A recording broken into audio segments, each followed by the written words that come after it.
عن جابر بن سمرة رضي الله عنه كانت صلاة رسول الله صلى الله عليه وسلم قصدا وخطبته قصدا يقرأ آيات من القرآن ويذكر الناس. وأصح الحديث في تعيين الساعة أي ساعة الإجابة يوم الجمعة حديث أبي موسى رضي الله عنه أنه سمع النبي صلى الله عليه وسلم يقول في ساعة الجمعة هي ما بين أن يجلس الإمام أي على المنبر إلى أن يقضي الصلاة. رواه مسلم وأبو داود. وجاء عن عمرو بن عوف المزني رضي الله عنه عن النبي صلى الله عليه وسلم قال إن في الجمعة ساعة لا يسأل الله تعالى العبد فيها شيئا إلا أتاه إياه. قالوا يا رسول الله أية ساعة هي؟ قال حين تقام الصلاة إلى الانصراف منها. رواه ابن ماجه والترمذي. As I speak in last Friday, Thursday night, about the khutbah of the Prophet sallallahu alaihi wasallam, how his khutbah used to be, and then I mentioned one of the sunnah of the khutbah of the Prophet sallallahu alaihi wasallam. His khutbah used to be shorter, and the salat used to be longer. Now the circumstances change and situation are changing. People, they are not learning much, but still we cannot make our khutbah so long and people get tired and you put them in sleep. It's better to keep in balance and also make your salat also is not too very short. Sometimes you see some imam only stay on inna atina qul huwallahu ahad, and once in a while this some situation is fine, but at least you have to have some decent recitation during the salat. So basically what we can do, we can come with them in between. We can make our khutbah little longer, because since people, they need to be educated, and the salat is also can be little longer, not very short. This is the actual thing we can do these days.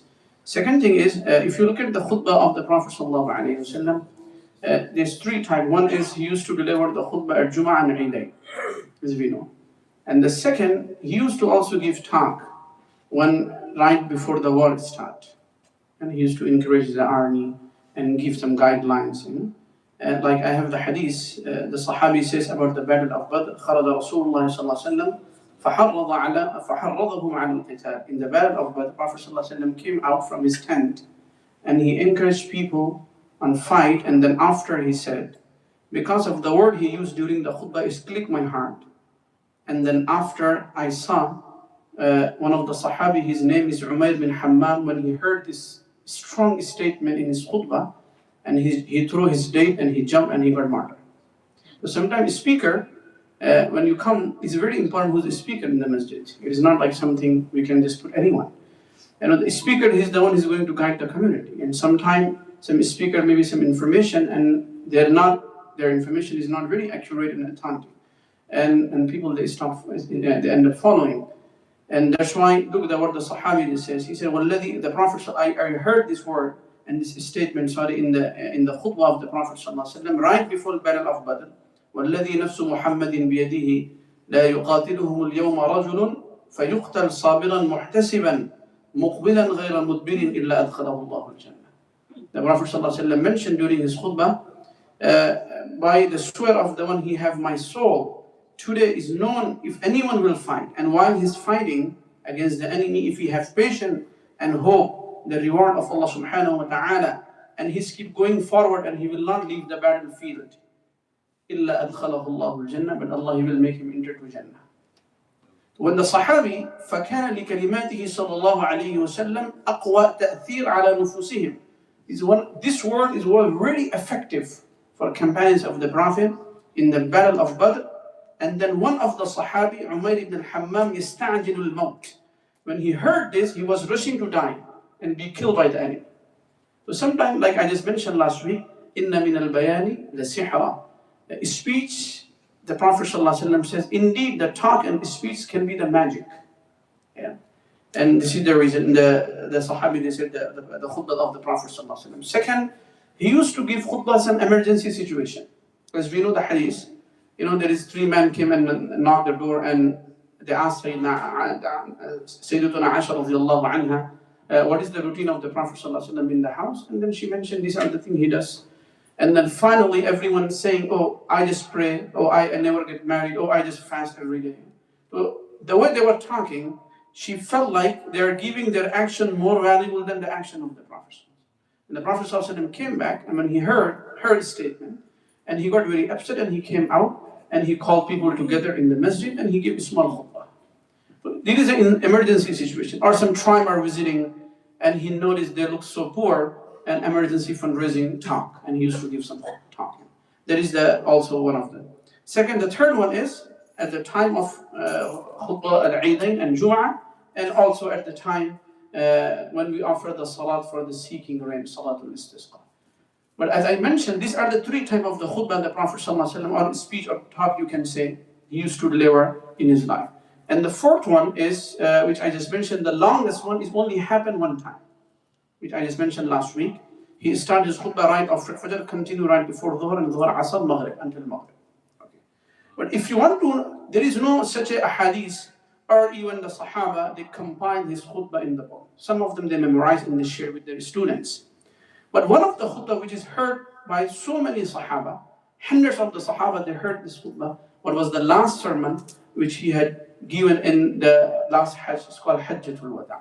Khutbatu Hajjatul Wada'. If you are willing to know what are the summary and the essence of the entire khutbah of the Prophet ﷺ, which he had delivered, the first one from in Medina until he died, just memorize and study the khutbah of Hajjatul Wada'.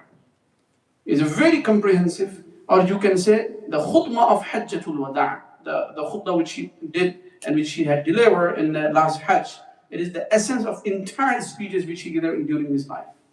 Very beautiful, or maybe not more than 2 pages. He mentioned so many things, so many huquq, so many rights. You can do research and you can find, especially he pondered and he highlighted the rights of the human being.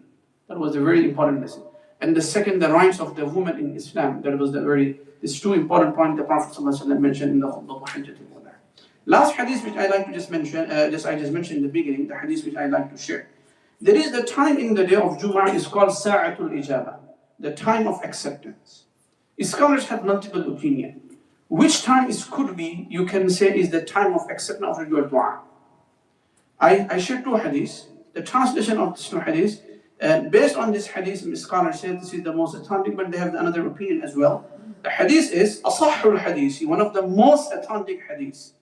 في تعيين الساعة أي ساعة الاستجابة يوم الجمعة, in deciding which time is the time you can say Allah is going to accept your dua.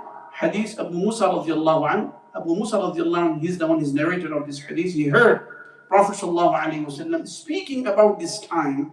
He says the time when Imam, when he come on minbar for first khutbah, before adhan has been given, and he come and sit until the salat is over. Entire time period is a time of acceptance. So if you make any dua in your heart, even during the Imam when he had passed between 2 khutbah, or even that time, you don't have to raise your hand, just make dua in your heart. Or the time when he's giving iqamah. Like this is the entire time, even if you make something or ask something from Allah in your heart, that is the time Allah is going to accept. So there is no doubt this is the most authentic one, which the scholar says, and authority of Muslim and Abu Dawud both. And this is the one. The another hadith, the Prophet ﷺ said, "Inna fil Jum'ati sa'a." There is the time in Jum'ah. لا يسأل الله تعالى العبد لا يسأل الله تعالى العبد فيها شيئا إلا أتاه. If you ask anything based on his wisdom, Allah will give you with wisdom. قالوا يا رسول الله أية ساعة. And when the Sahaba, when they heard the virtues of this time, and they asked Prophet ﷺ, what is the time? Is, O Prophet ﷺ, he said, حين تقام الصلاة إلى الانصراف منها. The time when the muazzin he gave iqamah until you finish your Salatul Jumu'ah. So first hadith, he made it more wider, like it starts from the beginning of the khutbah. Second hadith, he made it short. It starts from beginning of the iqamah until the salat is over. So this is the time of the acceptance. The third opinion, which also some scholars say, the day of Jumu'ah between Asr and Maghrib. There is also another opinion. So you can basically, as long as if you will find one of these 3 times, and make dua and ask anything from Allah subhanahu wa ta'ala, this is the time of acceptance. So these are some information regarding the khutbah of the Prophet sallallahu alaihi wasallam, and take benefit of the day of Friday. And one of the important reminder, the best Fajr of the week, Fajr of Salah, day of Jum'ah. So try to attend Salatul Fajr in congregation. Allah subhanahu wa ta'ala guide us and help us. Subhanallah, bihamdi, subhanakallah, wa bihamdi, wa shukran, astaghfirullah.